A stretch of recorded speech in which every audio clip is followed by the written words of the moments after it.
एक छोटे से कस्बे में जीवन नाम का आदमी अपनी पत्नी और नन्ही सी बेटी के साथ रहा करता था।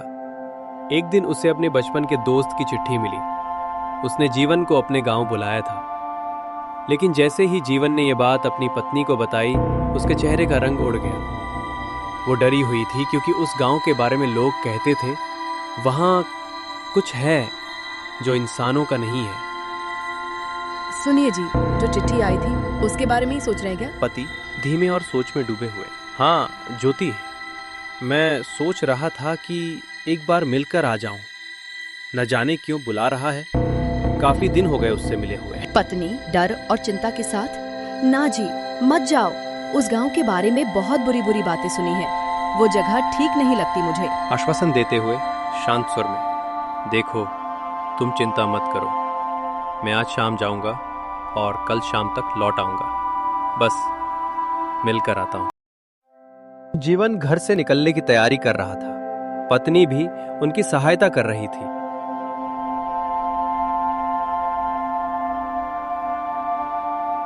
चल रहा हूं, तुम लोग ध्यान रखना। पत्नी हल्की चिंता के साथ पर मुस्कुराकर, हाँ जल्दी लौट आइएगा और रास्ते में ध्यान रखिएगा। पत्नी और बेटी बाय बाय करते हैं और जीवन चला जाता है। जीवन ऑटो से रेलवे स्टेशन की तरफ जाता है।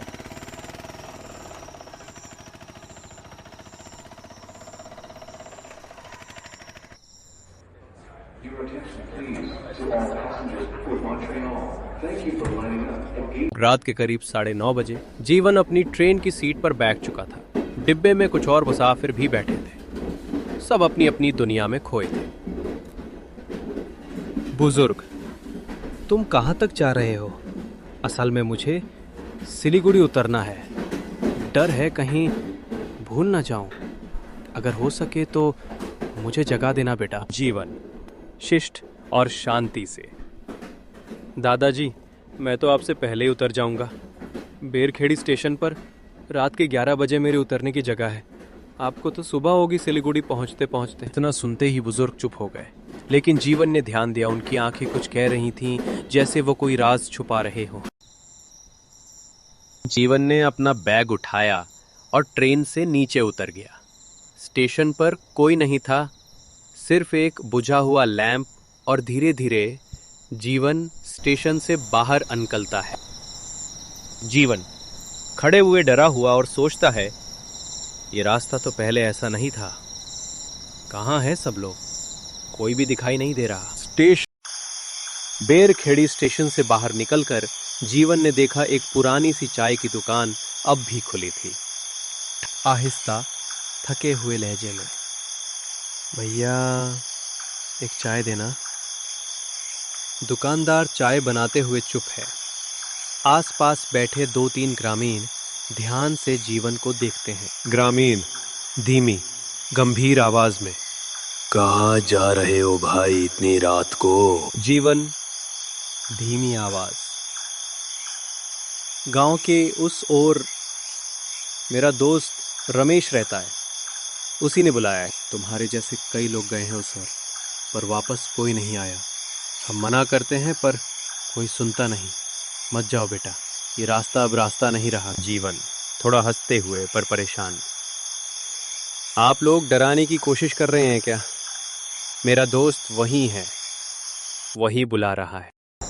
जीवन अकेला ही गांव की ओर पैदल चल पड़ा। आसमान में बादल घिरे हुए थे और चारों ओर एक अजीब सी खामोशी फैली थी। सड़कें वीरान थीं, पेड़ ऐसे हिल रहे थे मानो किसी ने छुआ हो, और बीच बीच में जमीन से आती अजीब सी आवाजें। अचानक एक पेड़ के पीछे कुछ हलचल हुई। जीवन ठिठक गया। उसने देखा पर वहां कोई नहीं था। तभी हवा एकदम तेज चली और उसके कानों में किसी के फुसफुसाने जैसी आवाज आई। जीवन ने तुरंत पीछे मुड़कर देखा, पर पीछे सिर्फ घना अंधेरा था।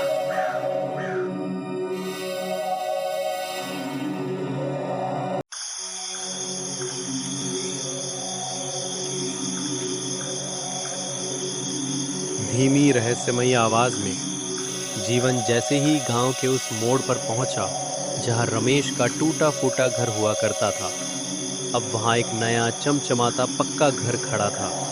चारों ओर सन्नाटा और हवा में अजीब सी ठंडक। जीवन आश्चर्य से, अरे ये तो नया घर है।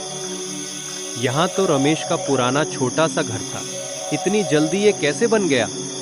थोड़ा पास जाता है। रमेश, ओ रमेश, रमेश, मैं जीवन, सुन रहा है क्या तू?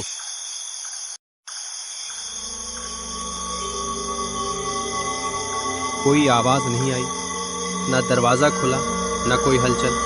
फिर भी जीवन ने धीरे से दरवाजा खटखटाया।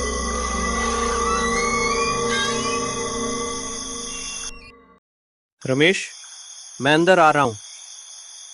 अंदर जाने के बाद जीवन देखता है, अंदर हर चीज साफ सुथरी, लेकिन कोई नहीं दिखा। फिर अचानक एक तस्वीर पर जीवन की नजर गई। वो तस्वीर रमेश की थी, लेकिन उसके नीचे लिखा था श्रद्धांजलि।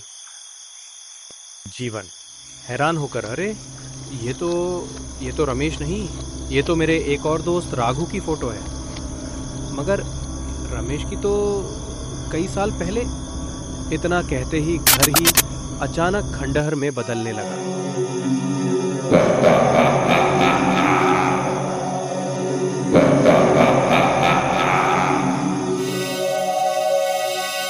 जीवन डरते हुए कांपती आवाज, ये क्या था?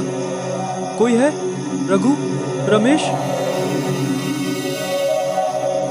अब रमेश का साया पास आता है, चेहरा दिखा। वो रमेश था और उसकी आंखें लाल, चेहरा काला और जला हुआ, और उसके होंठ बोले, तू आया तो है, अब सच्चाई भी साथ लेकर जाएगा या खुद यहीं मर जाएगा। हंसता है।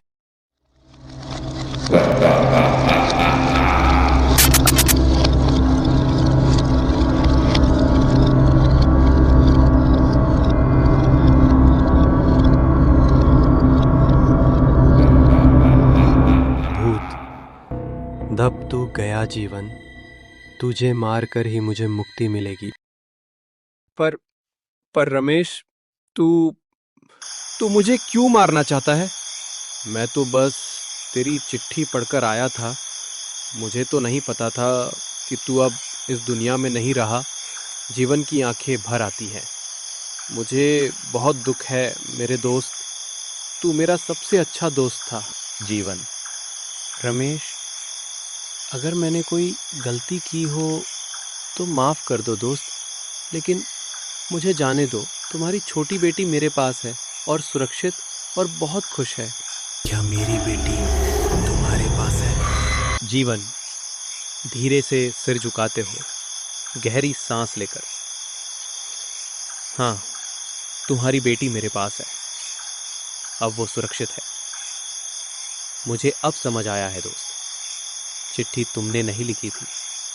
उस चिट्ठी में लिखा था, जिसके पास मेरी बेटी है उसे बता देना कि अब मैं ठीक हूं। मैं उस संकेत को समझ नहीं पाया, इसीलिए यहां चला आया। लेकिन अब सब साफ है। भूत धीरे धीरे स्वर शांत होता है, आंखों में नमी की तरह हल्की रोशनी। माफ कर दो दोस्त, अब मैं कभी किसी को नहीं डराऊंगा। अब मुझे मुक्ति मिल रही है। बस मेरी बेटी की चिंता थी, अब वो भी दूर हो गई। तुम्हारा धन्यवाद जीवन। जीवन जाओ दोस्त, भगवान तुम्हारी आत्मा को शांति दे। तुम जैसे दोस्त को खोना बहुत दुख है। ओम नमः शिवाय।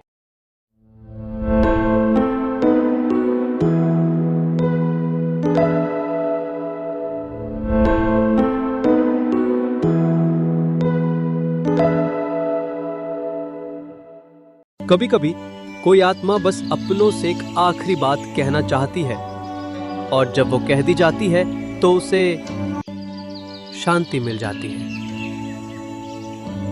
अगली सुबह जीवन का घर, जीवन की बेटी जीवन को देखकर बहुत खुश होती है और नाचती है। अगर आपको ये कहानी पसंद आई हो तो चैनल को ज़रूर सब्सक्राइब करें और अगली रहस्यमय कहानी के लिए जुड़े रहें।